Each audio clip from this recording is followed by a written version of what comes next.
The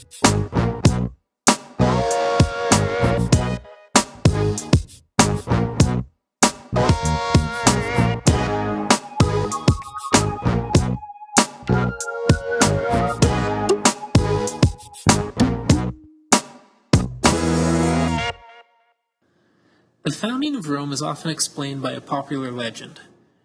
Rhea Silvia was the daughter and only child of King Numitor, and when Numitor died, his brother, Aemilius, plotted to make sure that it was his offspring that would be king in the future, and not those of his dead brother. To ensure this, he needed to make sure that Rhea Silvia, the daughter of King Numitor, didn't have any children of her own. But he couldn't just kill her, because the Roman gods kind of looked down on that sort of thing. So instead, he forced Rhea Silvia to become known as a Vestal Virgin, and she lived secluded from men so that she wouldn't have any children, so sort of like a nun. Legend has it that Mars, the Roman god of war, seduced Rhea Silvia and got her pregnant, and she gave birth to two sons, Romulus and Remus. Now, Aemilius would have liked to kill Romulus and Remus, but again, gods didn't really like that sort of thing, so instead he set them afloat in a basket down the Tiber River. And the infant boys floated down the river until they were found by a mother wolf. And she allowed them to nurse alongside her cubs. Romulus and Remus lived with the wolves for several years until they were found by a shepherd named Faustulus. And he took them home to his wife, and they raised the boys together. Eventually, the boys came to discover their true identities, and they killed Aemilius for what he had done. Soon after, they decided to form their own city, but they couldn't agree, so they ended up getting into a big fight, and Romulus killed his brother. So Romulus finished the city and named it after himself. In reality, the legendary Roman Empire began as nothing more than a tiny agricultural city-state. From its modest origins, Rome grew into a monarchy, then a republic with a limited form of democracy, and finally an empire that became the dominant force in the Mediterranean.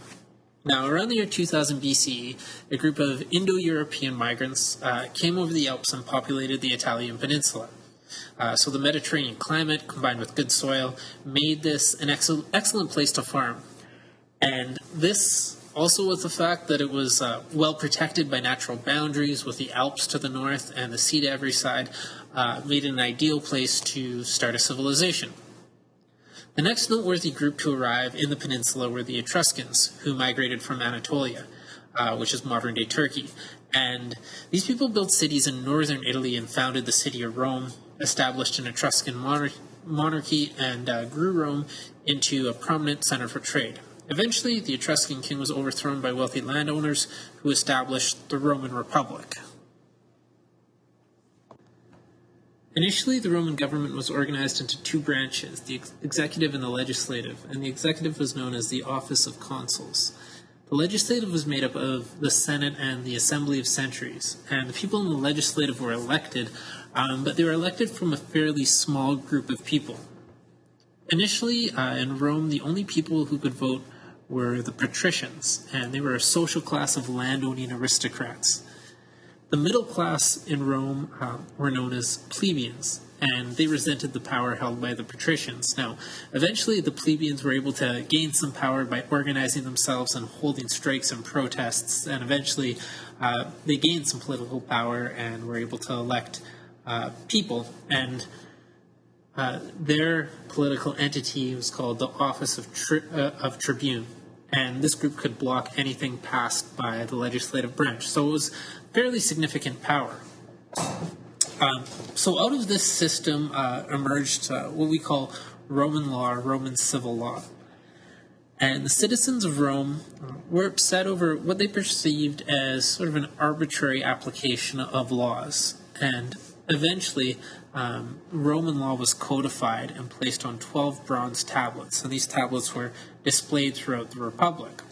So some of the concepts from Roman law that are still around today include the notion that a state is run by laws, not by men, so that nobody is above the law, and the notion of innocent until proven guilty.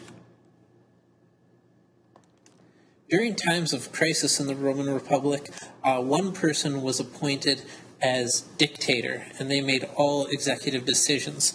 But the term of a dictator was only 6 months long. The 4th to the 2nd century BCE were a time of growth for the Roman Republic.